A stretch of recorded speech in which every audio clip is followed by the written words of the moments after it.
रहमान रहीम। अस्सलामु अलैकुम रहमतुल्लाहि बरकातहू। आओ फ़ज़ाइल अमाल सुनाएं। आज भाई हम थोड़ा सा पढ़ रहे हैं यहाँ से। बिस्मिल्लाहिर्रहमानिर्रहीम। हज़रत अबू ज़र रज़ियल्लाहु अन्हु का अपने खादिम को तनबीह कर फरमाना। हज़रत अबू ज़र गफ़ारी रज़ियल्लाहु अन्हु मशहूर सहाबी हैं जिनके इस्लाम लाने का किस्सा बाब अलिफ के पाँचवें किस्से में गुजर चुका है। ये बड़े जाहिद लोगों में थे। जाहिद मतलब परहेजगार लोगों में थे। माल न अपने पास जमा रखते थे, न ये चाहते थे कि कोई दूसरा जमा रखे। मालदार लोगों से हमेशा लड़ाई रहती थी। इसलिए हज़रत उस्मान रज़ियल्लाहु अन्हु के हुक्म से रब्ज़ह में रहने लगे, जो जंगल में एक मामूली सी आबादी थी। हज़रत अबू ज़र रज़ियल्लाहु अन्हु के पास चंद ऊँट थे और एक नातवां ज़ईफ़ सा चरवाहा था। दुबला पतला कमज़ोर सा चरवाहा था जो उनकी खबरगिरी करता था। उसी पर गुजर था। एक शख्स कबीला बनु सलीम के खिदमत में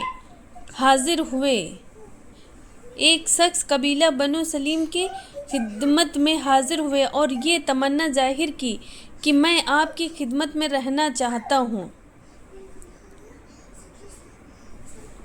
ताकि आपके फ़ैद से इस्तिफ़ादा करूँ, तेरा मतलब फ़ायदा हासिल करूँ।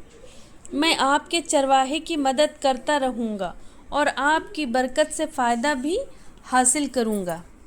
हज़रत अबू ज़र रज़ियल्लाहु अन्हु ने इरशाद फरमाया कि मेरा दोस्त वो है जो मेरी अताअत करे। अगर तुम भी मेरी अताअत के लिए तैयार हो, शौक़ से रहो। कहना न मानो तो तुम्हारी ज़रूरत नहीं। सलमी साहब ने अर्ज़ किया, किस चीज़ में आप अपनी इताअत चाहते हैं? फरमाया कि जब मैं अपने माल में से किसी चीज़ के खर्च का हुक्म करूं तो उम्दा से उम्दा माल खर्च किया जाए। वो कहते हैं कि मैंने कबूल किया और रहने लगा। इत्तेफाक से एक दिन उनसे किसी ने ज़िक्र किया कि पानी पर कुछ लोग रहते हैं जो ज़रूरतमंद हैं, खाने के मोहताज हैं। मुझसे फरमाया एक ऊँट ले आओ।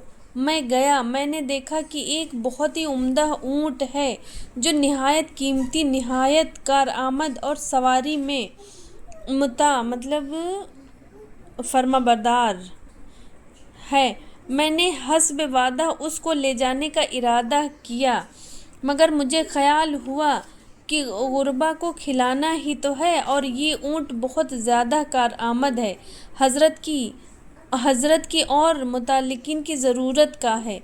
उसको छोड़कर उससे ज़रा कम दर्जे की उम्दा ऊँटनी की उस ऊँट के अलावा और बाकी सबसे बेहतर थी, लेकर हाज़िर खिदमत हुआ। फरमाया कि तुमने ख़यानत की। मैं समझ गया और वापस आकर वही ऊँट ले गया। पास बैठने वालों से इरशाद फरमाया कि 2 आदमी ऐसे हैं जो अल्लाह के वास्ते एक काम करें। 2 आदमी उठे, उन्होंने अपने को पेश किया। फरमाया कि इसको ज़िबह करो और ज़िबह के बाद गोश्त काट कर जितने घर पानी पर आबाद हैं उनको शुमार करके अबू ज़र का यानी अपना घर भी एक अदद उनमें शुमार कर लो और सब को बराबर तकसीम कर दो। मेरे घर भी उतना ही जाए जितना उनमें से हर घर में जाए। उन्होंने तामील इरशाद की और तकसीम कर दिया। उसके बाद मुझे बुलाया और फरमाया कि तूने मेरी वसीयत उम्दा माल खर्च करने की जानबूझकर छोड़ी या भूल गया था? अगर भूल गया था तो माजूर है। मैंने अर्ज़ किया कि भूला तो नहीं था, मैंने अव्वल इसी ऊँट को लिया था, मगर मुझे ख़याल हुआ कि ये बहुत कारआमद है, आपको अक्सर उसकी ज़रूरत रहती है, महज इस वजह से छोड़ दिया था। फरमाया कि महज मेरी ज़रूरत से छोड़ा था? अर्ज़ किया कि महज आपकी ज़रूरत से छोड़ा था। फरमाया अपनी ज़रूरत का दिन बताओ। अपनी ज़रूरत का दिन बताओ। میری ضرورت کا دن وہ ہے جس دن میں قبر کے گڑھے میں اکیلا ڈال دیا جاؤں گا۔ وہ دن میری ضرورت اور احتیاج کا ہے۔ مال کے اندر 3 حصے دار ہیں۔ ایک تقدیر جو مال کے لے جانے میں کسی چیز کا انتظار نہیں کرتی، اچھا برا ہر قسم کا لے جاتی ہے۔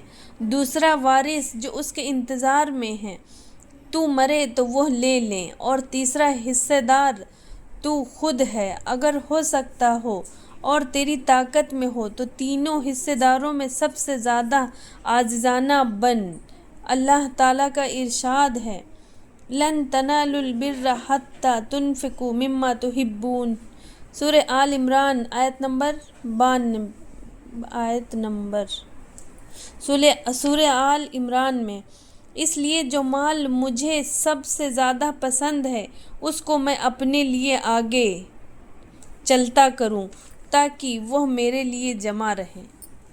اس کا یہ ہے کہ مطلب جو مال تمہیں سب سے زیادہ پسند ہے وہ تم اپنے لیے خرچ کرو، کیونکہ تیسرا حصہ تمہارا ہے، تو جب وہ حصہ تمہیں مرنے کے بعد ملے گا، اس کا صلہ جو اللہ دے گا تو وہ مرنے کے بعد تم کو دے گا۔ رشتہ دار لے جائیں گے، اس سے تمہیں کچھ نفع نہیں ملنے والا، اور تقدیر تو جب جس کی قسمت میں ہوتا ہے تو وہ لے ہی جاتی، اس سے تو کوئی وہی نہیں ہوتا ہے۔ تو فائدہ 3 حصے داروں میں سب سے زیادہ عاجز نہ بن، سب سے عاجزانہ بن کا مطلب یہ ہے کہ جو ہو سکے اپنے لیے آخرت کا ذخیرہ جمع کر لے۔ ایسا نہ ہو کہ مقدر غالب آ جائے اور وہ مال تجھ سے ضائع ہو جائے، یا تو مر جائے اور وہ دوسروں کے قبضے میں آ جائے کہ بعد کوئی کسی کو نہیں پوچھتا۔ آل اولاد بیوی بچے سب تھوڑے بہت دنوں رو کر چپ ہو جائیں گے۔ ایسا بہت کم ہوتا ہے کہ مرنے والے کے لیے بھی کچھ صدقہ خیرات کر دیں اور اس کو یاد رکھیں۔ ایک حدیث میں حضور صلی اللہ علیہ وسلم کا ارشاد وارد ہے، آدمی کہتا ہے کہ میرا مال، حالانکہ اس کا مال صرف وہ ہے جو کھا لیا اور ختم کر دیا، یا پہن لیا اور پرانا کر دیا، یا اللہ کے راستے میں خرچ کر دیا اور اپنے لیے خزانہ میں جمع کر دیا۔